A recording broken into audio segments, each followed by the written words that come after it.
अस्सलाम वालेकुम student. Chapter 2 जो है वो हमारा वाइंड अप हो गया। आज से हम इसकी प्रॉब्लम स्टार्ट करेंगे, न्यूमेरिकल प्रॉब्लम एक्सरसाइज की। तो उसके लिए आपको कुछ चीज़ों का इल्म होना चाहिए। इन चीज़ों को आप अगर ज़हन में रखेंगे तो फिर ये न्यूमेरिकल आपके लिए इंतहाई आसान हो जाएंगे। तो पहली बात, कोई ऑब्जेक्ट जो है अगर वो ऑब्जेक्ट रेस्ट से स्टार्ट होता है, कहाँ से स्टार्ट होता है? रेस्ट से, तो उसकी इनिशियल वेलोसिटी जीरो होगी। उसकी इनिशियल वेलोसिटी जीरो होगी। और जब उसकी स्पीड, वो कहता है कि एक बॉडी है वो रेस्ट से स्टार्ट हो रहा है, उसकी इनिशियल वेलोसिटी जीरो है, फिर उसकी वेलोसिटी बढ़ती है और वो यहाँ पे आकर रुकता है, तो फाइनल वेलोसिटी फर्ज करें उसकी कुछ ना कुछ आ जाएगी। जब उसकी वेलोसिटी जीरो से कुछ ज़्यादा आगे जाएगी तो समझे एक्सेलरेशन जो है वो पॉजिटिव होगा। उसमें जो एक्सेलरेशन पैदा हो रहा है वो क्या हो रहा है? पॉजिटिव। इसी तरह अगर कोई बॉडी चल रही है और ब्रेक लग जाती है या वो रुक जाता है, ब्रेक लग जाती है या रुकता है, तो तब उसकी फाइनल वेलोसिटी क्या हो जाएगी? जीरो। और जिस स्पीड से वो चल रहा होगा वो उसकी क्या आ जाएगी? Initial velocity. यानी कि अभी तक हमने ये सुना, ये समझा कि अगर कोई ऑब्जेक्ट रेस्ट से स्टार्ट होता है, आपके न्यूमेरिकल में वैल्यू आएगी statement body start from rest, तो वो आपने खुद लिखना है उसकी इनिशियल वेलोसिटी जीरो। उसकी इनिशियल वेलोसिटी क्या हम लिखेंगे? जीरो।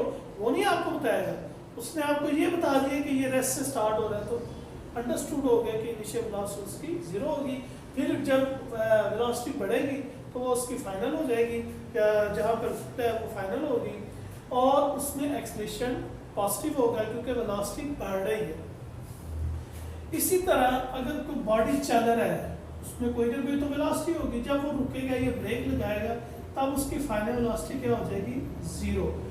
चूंकि उसकी एक्सेलरेशन डिक्रीज हो रही है, यानी कि उसकी एक्सेलरेशन डिक्रीज हो रही है, तो फाइनल यहाँ पे जीरो। ये जब ब्रेक लगेगी या स्टॉप हो,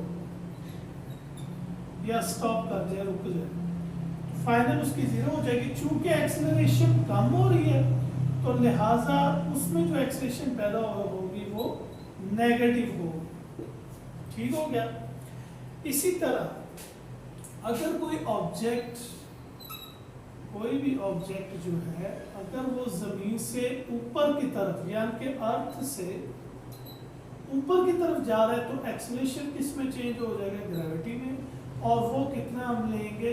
माइनस के अंदर लेंगे, -10 ms-2। और जब वो हाइट पे पहुंचेगा और वहां जाकर रुकेगा तो वहां उसकी फाइनल क्या हो जाएगी? जीरो हो जाएगी। इसी तरह अगर कोई ऑब्जेक्ट है वो हाइट से हम गिरा रहे हैं उसे, यानी कि हाइट से वो नीचे आ रहा है, हाइट पर उसकी इनिशियल वेलोसिटी क्या हो जाएगी? जीरो। और जब वो नीचे आएगा, चूंकि वो अर्थ की तरफ आ रहा है, तो लिहाजा उसकी जो एक्सेलरेशन होगी वो क्या होगी? वो एक्सेलरेशन चेंज हो जाएगी ग्रेविटी में, और तब हम जी की वैल्यू लेंगे 10 ms-2।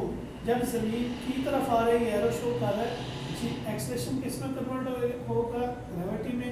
वैल्यू क्या लेंगे हम? 10 मीटर पर सेकंड स्क्वायर। अगर ये मैंने एरो ऊपर लगाया हुआ है, अर्थ से ऊपर की तरफ अगर कोई ऑब्जेक्ट जाता है तो उसकी final velocity zero, acceleration gravity में कन्वर्ट हो जाएगा, और वो कितनी होगी? -10 ms-2। इसी तरह जब कोई ऑब्जेक्ट हाइट से गिराया जाएगा, हाइट से नीचे आ रहा है, तब उसकी इनिशियल जीरो होगी। अच्छा, ये तो कुछ बेसिक टर्म थी जो हम इसके अंदर पढ़ेंगे। इसी तरह इसमें जो इक्वेशंस यूज होंगी डिस्टेंस के लिए, s = v एवरेज वेलोसिटी या स्पीड के लिए, मल्टीप्लाई बाय t, एक ये इक्वेशन है। सेकंड हमारी जो है वो इस्तेमाल होगी vf = vi + at, जिससे हम फर्स्ट इक्वेशन ऑफ मोशन कहते हैं। थर्ड जो है वो है s = vit + ½ at², ये हमारी सेकंड है। और इसी तरह fourth 2as equal vf square minus vi square. ये हमारी थर्ड इक्वेशन। ये वो इक्वेशंस ऑफ मोशन है जो हमारे इस्तेमाल होगी न्यूमेरिकल्स के अंदर। जिन्हें इस चीज़ की समझ आ गई है उसके लिए तो ये न्यूमेरिकल इंतहाई आसान होगी, क्योंकि ये टर्म्स अगर किसी को पता है तो ये न्यूमेरिकल उसके लिए आसानी पैदा करेगी। अब हम चलते हैं अपने न्यूमेरिकल्स की तरफ। तो यहाँ पर हम देखते हैं अ ट्रेन मूव्स 2.1 है जी प्रॉब्लम हमारी। इसमें कहता है train moves with a uniform velocity. Uniform velocity को हम डेटा यहाँ पे लिख देते हैं। यूनिफॉर्म वेलोसिटी को हम v से डिनोट करते हैं और वो है 36 किलोमीटर पर आवर। जबकि कोई भी वेलोसिटी है, एवरी वेलोसिटी है, एवरी स्पीड है, या इनिशियल वेलोसिटी है, या फाइनल वेलोसिटी है, उन सब का जो स्टैंडर्ड यूनिट है वो है मीटर पर सेकंड। तो लिहाजा इसे हम पहले मीटर पर सेकंड में लाएंगे। किलोमीटर को मीटर में लाने के लिए हम 1000 से मल्टीप्लाई करेंगे। आवर्स को सेकंड में लाने के लिए 3600 से हम डिवाइड करते हैं, क्योंकि 1 आवर में 60 मिनट और 60 सेकंड है, तो मल्टीप्लाई होकर 3600 सेकंड आ जाते हैं। और ये मैंने कन्वर्शन आपको लास्ट जो टॉपिक था उसमें बताई थी।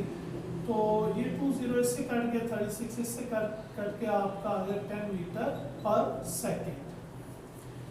उसके बाद नेक्स्ट को कहता है फॉर 10 सेकंड, कहता है वो 10 सेकंड तक ये 36 किलोमीटर पर आवर की स्पीड से चलता रहा है।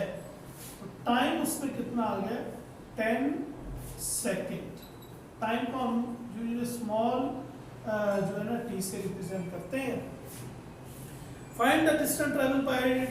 आप डिस्टेंस बताएं जी इसका कितना उसने ट्रेवल की है। 10 सेकंड तक चला है और किस स्पीड से चला है 36 किलोमीटर पर आवर, यानी कि 10 मीटर पर सेकंड की स्पीड से वो चलता गया।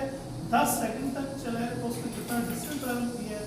तो ये देखिए ये फार्मूला जो मैंने 4 फार्मूले लिखे हैं उनमें से फर्स्ट वाला इसमें इस्तेमाल हो रहा है v मल्टीप्लाई बाय t। तो ये हमारे पास है 10, टाइम कितना है हमारे पास अभी 10 है, तो इन्हें हम मल्टीप्लाई करेंगे तो आएगा 100 मीटर। आप अपने जो आप नोट्स बनाएंगे उसके अंदर इस चीज़ को सबसे पहले मेंशन करें जो मैंने बातें बताई हैं ये, और इन इक्वेशंस को लिख लें, क्योंकि इन्हीं इक्वेशंस का इस्तेमाल आपके न्यूमेरिकल्स के अंदर होना है। तो होपफुली उम्मीद है आपको ये समझ आया होगा। तो ये आज का हमारा फर्स्ट न्यूमेरिकल हमारा हो गया, और दूसरा ये वो सारी कंडीशन जो आपके न्यूमेरिकल में इस्तेमाल होनी है इन्हें आपने अच्छे तरीके से प्रिपेयर करना है, और फिर हम नेक्स्ट इंशाल्लाह ताला न्यूमेरिकल सॉल्व करेंगे। Thank you.